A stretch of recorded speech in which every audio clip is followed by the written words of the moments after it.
नमस्कार, SBT news में आपका स्वागत है। पेश है 9 अक्टूबर सोमवार सुबह 11:15 बजे राजस्थान की बड़ी खबरें।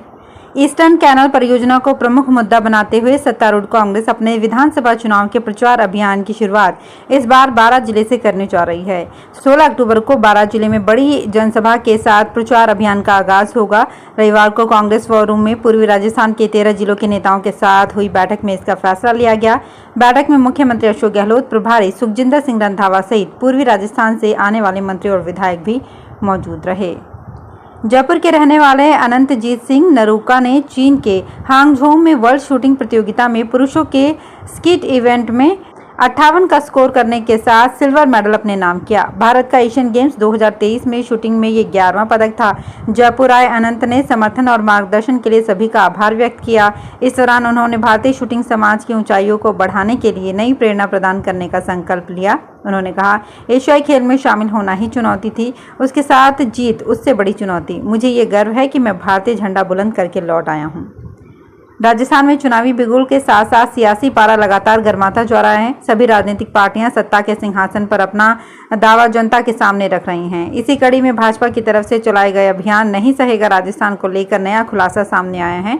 अभियान के अंतर्गत बीजेपी ने किसानों से जुड़ा एक पोस्टर जारी किया था, जिसमें लिखा था, 19,000 से अधिक किसानों की जमीनें नीलाम, नहीं सहेगा राजस्थान। इस पोस्टर में जिस किसान की तस्वीर का इस्तेमाल किया गया था, उस किसान ने दावा किया कि उसकी ये फोटो बिना उसकी इजाजत के पोस्टर में लगाई गई है।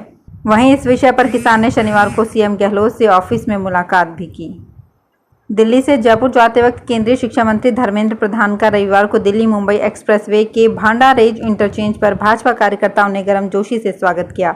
भाजपाइयों ने गर्मजोशी के साथ धर्मेंद्र प्रधान का माला और साफा पहनाकर स्वागत किया। स्वागत के दौरान मीडिया ने केंद्रीय मंत्री प्रधान से बातचीत का प्रयास किया तो मंत्री ने बिना कुछ बोले हाथ जोड़कर ही सवालों का जवाब दिया।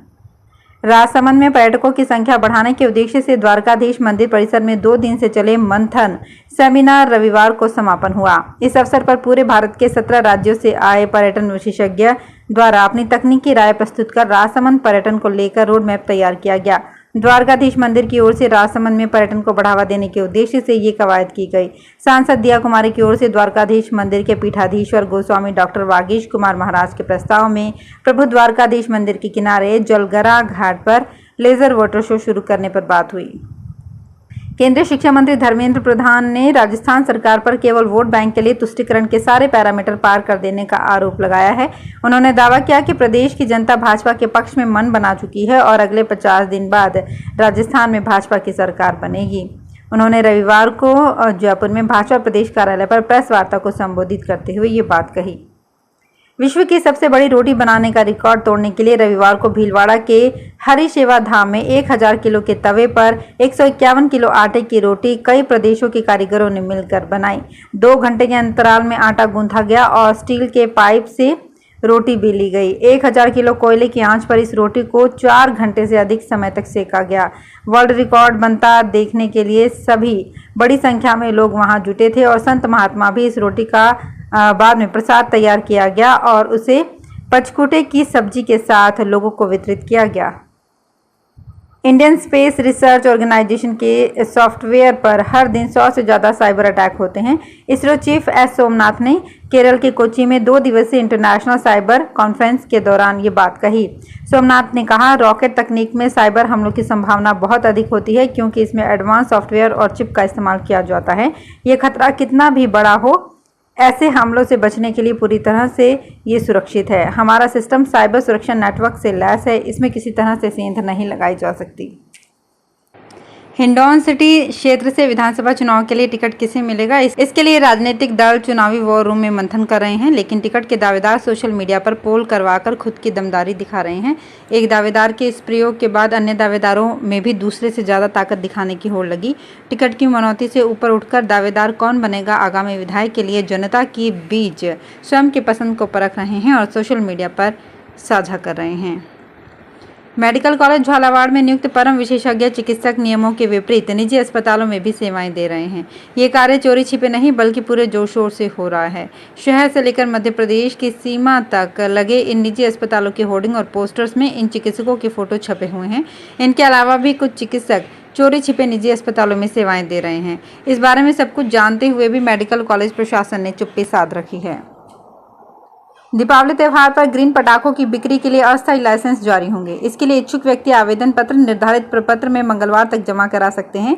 झालावाड़ कलेक्टर कार्यालय से मिली जानकारी के अनुसार आवेदन पत्र कलेक्टर कार्यालय में 2 रुपए का कोर्ट फीस स्टाम्प लगाना होगा। आवेदन पत्र के साथ 50 रुपए के नॉन जुडिशियल स्टाम्प पर शपथ पत्र नोटरी पब्लिक से प्रमाणित करवा कर संलग्न किया जाएगा। शपथ पत्र का प्रारूप आवेदन पत्र के साथ उपलब्ध होगा। आवेदन पत्र 2 प्रतियों में पूर्ण एवं स्पष्ट रूप से भरकर प्रस्तावित व्यापार स्थल के स्पष्ट साइट प्लान, इसमें व्यवसाय स्थल के चारों ओर की स्थिति दर्शाई हुई हो। लेक सिटी उदयपुर की खूबसूरती तो दुनिया भर में मशहूर है ही और यहाँ के होटल भी दुनिया भर के लोगों को आकर्षित करते हैं। अमेरिकी ट्रैवल मैगजीन कोंडे नेस्ट ट्रैवलर ने अपने रीडर्स ट्रैवलर्स अवार्ड की घोषणा की है। इसमें भारत के 20 बेहतरीन होटल्स की सूची में उदयपुर के 3 होटल को शामिल किया है।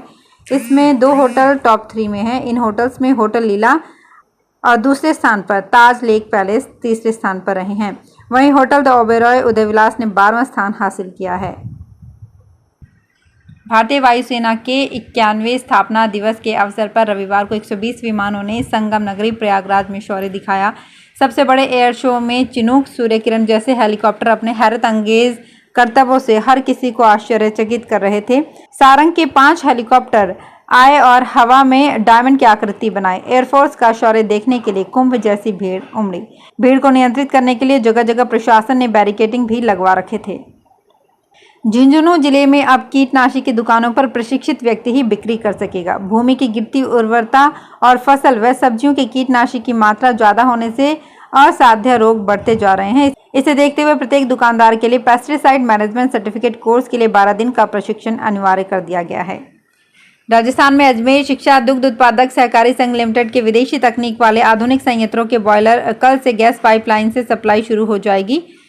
अजमेर डेयरी के संयंत्रों में Indraprastha gas limited gas pipeline प्रारंभ करने वाली उत्तरी भारत की दूसरी संस्था होगी। इससे पहले मदर डेयरी नई दिल्ली में इसी तरह की व्यवस्था है।